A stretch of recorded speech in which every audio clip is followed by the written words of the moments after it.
नमस्कार दोस्तों, स्वागत है आपका टॉपर्स साइड में। इस वीडियो में मैं आपको यूपी बोर्ड का क्लास 10 का पहला चैप्टर द इंचेंटेड पूल जो कि सी राजगोपालाचारी जी ने लिखा है, और ये जो है द महाभारत का एक एक्सट्रैक्ट है, यानी अंश है। तो दोस्तों चलिए इस पार्ट का सार हम देखते हैं। उससे पहले आप ईयरफोन लगा लें, हेडफोन लगा लें, ताकि इस पार्ट को आप अच्छे तरीके से समझ सकें, एक एक्सपीरियंस ले सकें। यहाँ पर कुछ महत्वपूर्ण कैरेक्टर्स हैं। पहला कैरेक्टर है युधिष्ठिर। युधिष्ठिर जो है एल्डेस्ट, यानी पांडवों में सबसे बड़े थे, और यह न्यायप्रिय थे। न्याय इन्हें चाहिए होता है हमेशा, ये न्याय का साथ देते हैं। और दोस्तों यहाँ पर नकुल है। नकुल कौन? ये माद्री के पुत्र हैं। माद्री कौन है ये आपको पार्ट में हम बताएंगे। और एक और किरदार है जिनका नाम है यमराज, यानी कि मृत्यु के देवता। होता कुछ यूँ है कि युधिष्ठिर को बहुत ज़्यादा प्यास लग रही होती है, और प्यास बुझाने के लिए उनकी सभी भाई जो है एक एक करके पानी लेने के लिए जाते हैं, और काफ़ी देर हो जाती है, कोई भाई नहीं लौटता। और इस बात पर युधिष्ठिर जो है बहुत ज़्यादा चिंतित हो जाते हैं कि भाई मेरे सभी भाई गए कहाँ, वो पानी लेने गए थे, वो अब तक आए क्यों नहीं, कुछ हुआ तो नहीं। तो उनकी सुरक्षा को लेकर वो बहुत ज़्यादा चिंतित हो रहे थे। उसलिए चिंता के कारण और प्यास के कारण युधिष्ठिर जो है वह उनकी तलाश में निकल पड़े कि भाई मेरे भाई आखिर में गए कहाँ हैं। और वे एक तालाब के पास जा पहुँचते हैं जहाँ पर उनके सभी भाई जो है मृत पड़े थे। वह जब अपने भाइयों को देखते हैं तो अपने दुख को नियंत्रण नहीं कर पाते हैं, और वो रोना शुरू कर देते हैं। वो अपने सभी शक्तिशाली भाइयों को यहाँ पर ऐसे लेटे हुए देखने के बाद जो है अपने पानी की पीने की जो प्यास लगी हुई थी उसको नियंत्रण नहीं कर पाए, उसको काबू नहीं कर पाए, जिसकी वजह से वह प्यास बुझाने के लिए तालाब की ओर चले। और जैसे ही वह तालाब की ओर चले तभी एक चेतावनी भरी आवाज़ उन्हें सुनाई देती है। वह आवाज़ जो है युधिष्ठिर से कहती है कि उनके भाइयों ने इस चेतावनी को अनसुना कर दिया और बिना प्रश्नों के उत्तर दिए ही पानी पीने लगे, जिसकी वजह से वे अपने जान गंवा बैठे। आवाज़ ने जो आवाज़ आ रही थी उसने युधिष्ठिर को चेताया कि उनके प्रश्नों के उत्तर दिए बिना पानी को छू भी नहीं सकते। और युधिष्ठिर शीघ्र ही समझ गए कि यह चेतावनी भरी आवाज़ यक्ष की है, यक्ष की थी। और उन्होंने यक्ष से प्रश्न पूछने का आग्रह किया कि आप प्रश्न पूछिए अपने।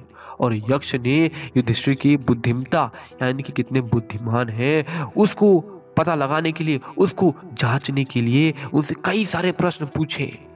और सभी प्रश्नों के जवाब बहुत ही सुंदर और बहुत ही सटीक दिया उन्होंने। युधिष्ठिर ने सभी प्रश्नों के जवाब एकदम संतोषजनक उत्तर दिए। किसको? यक्ष को।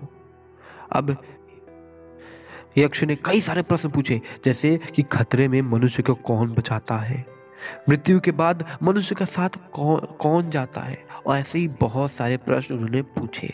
युधिष्ठिर ने उत्तर दे देकर यह सिद्ध कर दिया कि वह एक धैर्यवान है, वह एक दयालु है, और वह एक धर्म के अनुसार व्यवहार करने वाले व्यक्ति हैं। और उनके जो उत्तर थे बहुत ज़्यादा संतोषजनक थे, जिसकी वजह से युधिष्ठिर के उत्तर सुनने के बाद यक्ष ने उन्हें सभी भाइयों में से किसी एक भाई को जीवित कराने के लिए कहा कि भाई तुम मांगो किसे हम जीवित कर दे, मैं जीवित कर दूंगा। युधिष्ठिर ने थोड़ी देर सोचा कि भाई किसे जीवित कराऊं, और कहा कि मुझे नकुल के प्राण वापस लौटा दो। उनके भाई हैं नकुल। तो यक्ष ने पूछा कि भाई तुम्हें नकुल को ही क्यों चुना? भीम जैसे शक्तिशाली को भी तो चुन सकते थे, जो कि 16,000 हाथियों की शक्ति के समान है।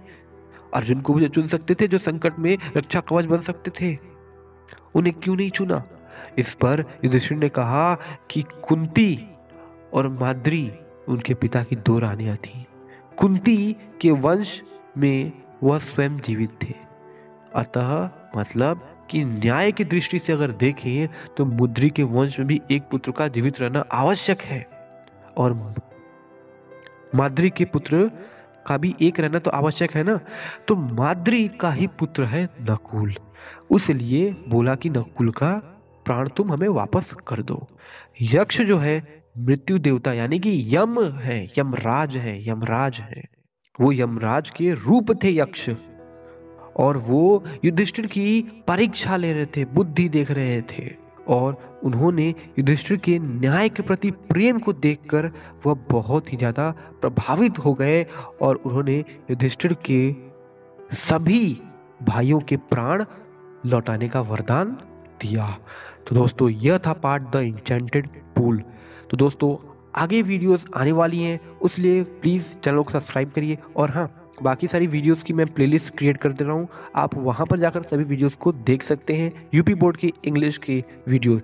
तो मैं लिंक डिस्क्रिप्शन में दूंगा, वहाँ से आप जाइए, उस प्लेलिस्ट को आप सेव कर लीजिए। उस प्लेलिस्ट में सारी वीडियोस आपको मिल जाएंगी, वहाँ से सब वीडियोस देख लेना।